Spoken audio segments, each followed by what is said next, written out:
아들 고용정보원 취업 논란. 문재인의 아들 문준용은 건국대 서울 캠퍼스를 졸업한 후 2006년 12월 한국고용정보원 일반직 5급에 응시에 합격했고 2010년 1월 29일 퇴사하였다.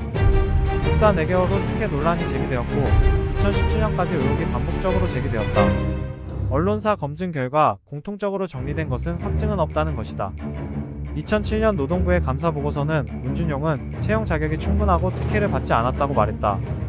다만 한국고용정보원은 채용 과정에서 인사규정 위준수로 관련자 조치 기간 주의 조치를 받았다. 채용 의혹 자체가 사실로 드러난 적은 없으나 문재인 측의 해명 과정 중 일부 발언이 거짓으로 밝혀져 논란이 되기도 했다. 2007년 4월 24일 제17대국회 제267회 제4차 환경노동위원회 한국고용정보원 권재철 원장 업무보고 때 한나라당 정진석 의원이 납득할 수 없는 인사가 노동부 산하에서 이루어지고 있다며 처음 의혹이 제기됐다. 정 의원은 문 실장 아들에게 특혜를 주기 위해 비정상적인 방법을 동원했다고 주장했다. 고용정보원 측이 일반직 9명, 영구직 5명을 모집하면서 채용 공고는 영구직 초빙으로 표시하고 동영상 전문가를 뽑기로 했으면서도 채용 공고에는 이를 명시하지 않아 결과적으로 동영상 전공자로는 문 실장 아들만 응모하게 됐다는 주장이다. 이날 출석한 권재철 고용정보원장은 채용 공고는 인터넷을 통해 했고 다른 채용도 같은 방법으로 했다며 특혜를 줬다는 주장은 사실무근이라고 주장했다. 한국고용정보원은 당시 주로 영구직을 충원하고 기존 계약직을 정규직으로 전환하기 위한 것이라며 대신 내용에 일반직 약 1명 전산기술 우대호로 명시했다고 해명했다. 문 씨의 경우 건국대 시각멀티미디어학과를 전공하고 대기업에서 주최한 각종 공모전에서 3차례 입상하는 등 능력이 탁월하다고 판단해 채용됐다고 밝혔다.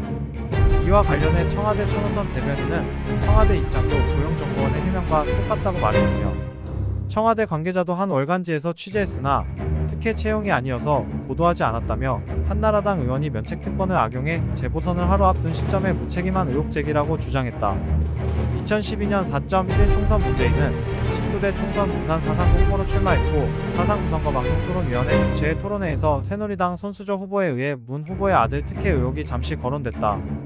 이날 토론회에서 문 후보는 20몇 명 중에 한 사람으로 취업되었다고 발언했다. 2012년 9월 18대 민주통합당 대권 후보로 결정되면서 검증대에 올랐다.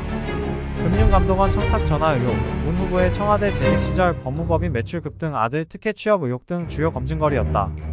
2012년 10월 18대 대선이 국정감사와 겹치면서 국감장이 대선 후보 검증장이 되기도 했다. 새누리당 조원진 의원은 정무위원회 국무총리실 국감에서 문 후보 아들만 고용정보원에 입사 서류를 넣어 합격했고 입사 공고도 6일 만에 적어 명백한 특혜라고 주장했다. 2012년 10월 18일 국회 환경노동위원회의 국정감사에서는 민주통합당 문재인 대선 후보 장남의 노동부 산하기관 특혜 채용 의혹을 둘러싸고 여야 간 공방이 펼쳐졌다.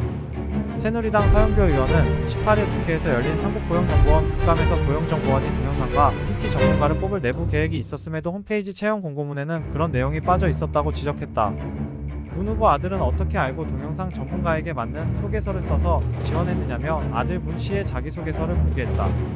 민주당 김경엽 의원이 정철균 한국고용정보원을 상대로 채용 과정에서 내부 규정을 위반하거나 법적 사항을 위반한 것이 있느냐는 질문에 정 원장은 당시 노동부 감사와 1년의 과정을 거치면서 공고문 내용에는 일단 문제가 있는 것으로 확인됐다고 말했으며 특혜가 있었는지는 6년 전이고 제가 한 것이 아니라 확인할 수 없다고 밝혔다.